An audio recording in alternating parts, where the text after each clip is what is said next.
Here is the Resin Art video you've all been waiting for. You may remember in the last video where we brushed the powders onto the silicone mat, applied our resin, then cured it and peeled them away, and we made some really nice freeform jewellery. And then we had that empty space left on the mat with the powders, which I showed you something that I'd been playing around with. And as you all asked so nicely, here it is. Right, we are back as promised. We are going to be making a heart similar to this one. So I've got these nail powders here. They are neon. I will try and pop the link in the description. I've used them before in the channel, so I'm pretty sure these are available everywhere. I think the brand is Doofin, but I'll pop the link down there with all the discount codes of what I'm using today. So this time I'm going on to a mold. And there's a reason for that, and I'll explain that when I get to that stage. But again, just make sure your mold, whatever you're using, is spotless, and preferably an old one because it could mark it. Right, so we are going to be working our way through the colours: red, orange, yellow, green, blue, purple into pink. Now, it depends on the size of the cabochon you're going to be doing this with, but you want to kind of space it so that when it gets to the stage of placing it over the powders, that you're going to get all the colours into the cabochon. I mean, it's no biggie if you don't. I mean, there's a chance that it could go wrong for me in this video. Again, I hate these pots because they are all joined together. Just open them to the side. Clean brush. And I'm just going to be using the lid section because there's lots of powder on there already. I don't need to really dip it into the pot itself. So all I'm going to do is just begin to brush that red onto the silicone mat. That's it. Then I'm going to move on to the orange and blend down all of the colours as I go. And just give your brush a good flick in between the colours before dipping them in. You don't want to contaminate each one. It really is that simple. Yellow, green. I need a bit more on there, I think. Green, that's better. Blue, purple, and pink. And then to get rid of any excess, blow it in the direction of the powders, because if I blow this, the pink's going to go over the other colours. So there we have our rainbow colours. You can blend them in a bit better if you want. Now, last time I just poured directly from my UV resin bottle, but I'm going to make it a little bit easier for myself, I think, and because this is a really good low viscosity resin and I want more control over the flow, so I think I'm going to use my small needle tip bottle for this. And we can also go with different designs like swirls, hearts, whatever you want with this. So I'm just going to pour that into my bottle all the way up because I can store that to use at a later date. And just to protect it from curing inside the bottle, I've got a finger of an old glove. It works for me. Black tape will do. Or you can, I think you can get these in black also. And I'm going to leave that upside down for a while just so any bubbles can rise and not be a problem. So if you want to go with dots, polka dots, it's entirely up to you. And I'm just using my handheld UV torch just to stop the resin from flowing outwards too much. And then we can give it a good final cure with the big lamp once we've done all our dots. Should I do some swirls? Might as well try. Just swirl it on and cure it. There's so many possibilities for this. So you can see my designs and patterns. What I'm going to do now is just give that a minute of full power under the MagicCure. Put that up to 48 watts for 60 seconds. Right, so now comes the part where we need to remove them. Now what I showed in the last video where we made the earring or the pendant was that I picked them off, which you can do, but you're also at risk of messing up the powders that are around it. So what I'm going to show you, if you do this, you need to promise me that you are going to not put them in the trash, the beads, but try and use them, you know, hide them in other projects where you can, because we do need to be mindful. So what I did to create a really crisp, it's a little bit time consuming, but it works the best for me. It's just using a stick, a tiny dot of UV resin, and then just lifting them off that way. It's quick. It leaves a crisp design or pattern. Didn't have enough on there then. But again, just make sure that you're storing these for hiding in a different project. If you do want to pick them, that is entirely up to you, but you don't want to disturb that powder.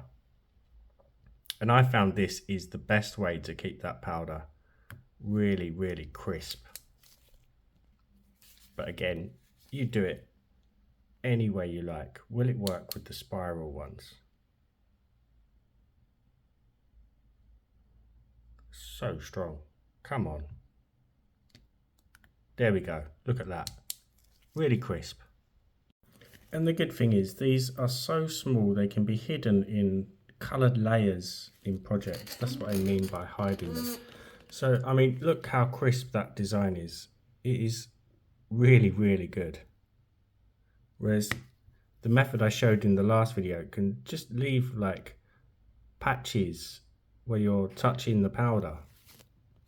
So I have a little pot, so all of these will go into a pot for a later date. Okay, we can put this aside and now work on our cabochon. Now I ordered a brand new mold yesterday on Amazon, and it hasn't turned up yet. It's probably at home as I'm filming. So I think these have gone a little bit dull, so just bear that in mind. So I'm just going to fill that up completely flat. You don't want it dipped, you want it completely flat with the mold. And there is a reason why you need it completely flat, and I will explain that when we get to the next stage.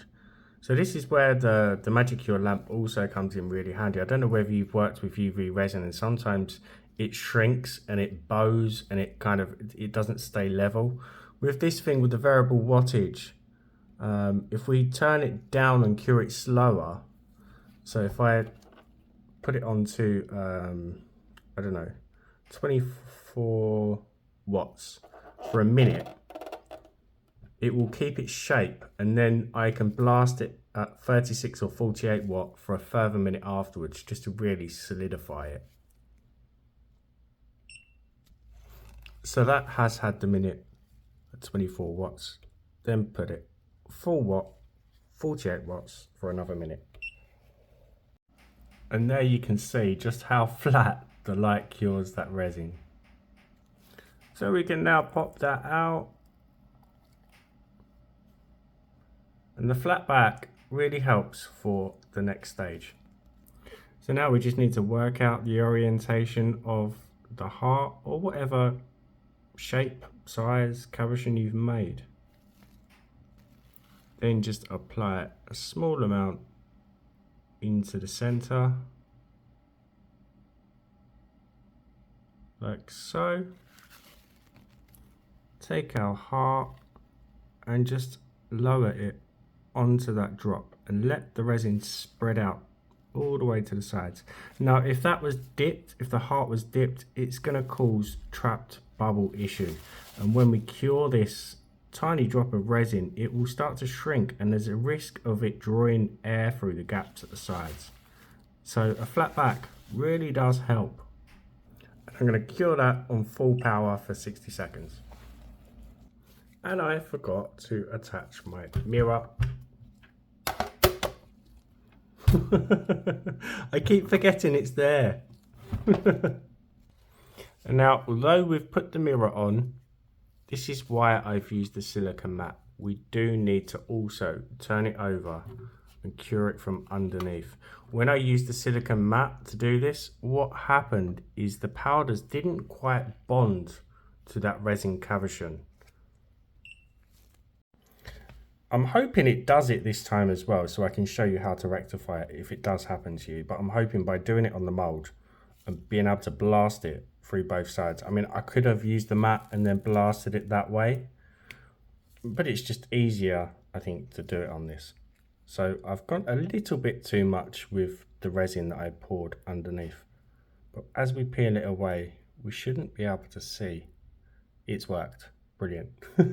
So what happened last time when I tried it on this is there was still colour powder left on the mat where it didn't quite bond to the cab.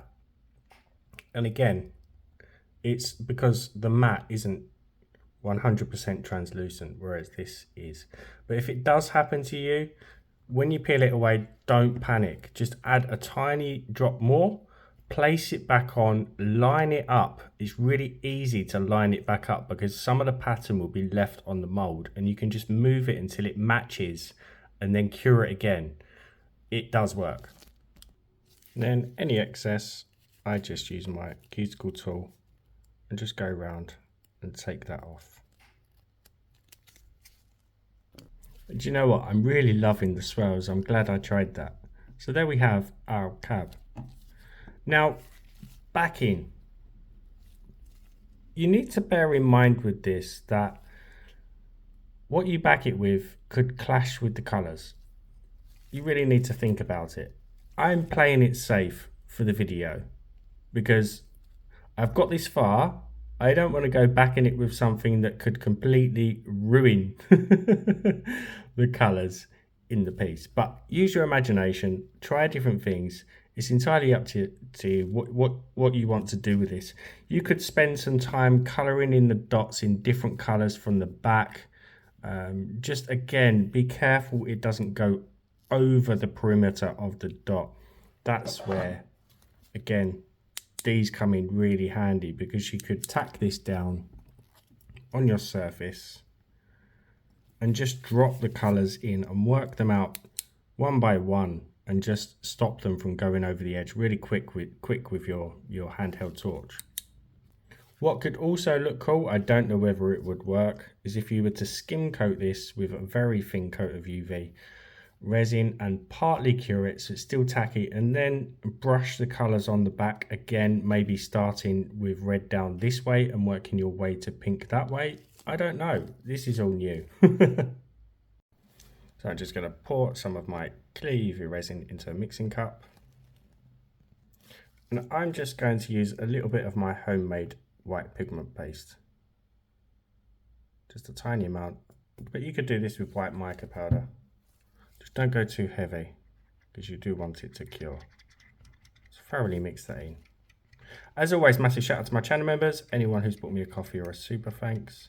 I need to update that board on my community tab very soon. Do apologise. Been so busy. And just thoroughly mix that in. I've just had one of those thoughts and I wish I hadn't. I'm not going to try it now because it would take me too long. But I'm wondering if we were to carefully peel off those coloured, those dots. Actually, I don't think it's going to work. I was going to say glue them back on in different places, but the sizes would need to match. That's the only issue. We'll forget that one. So I'm now just applying the white all over the back, and I'll give that 2 minutes on the back and then another minute on full power on the other side.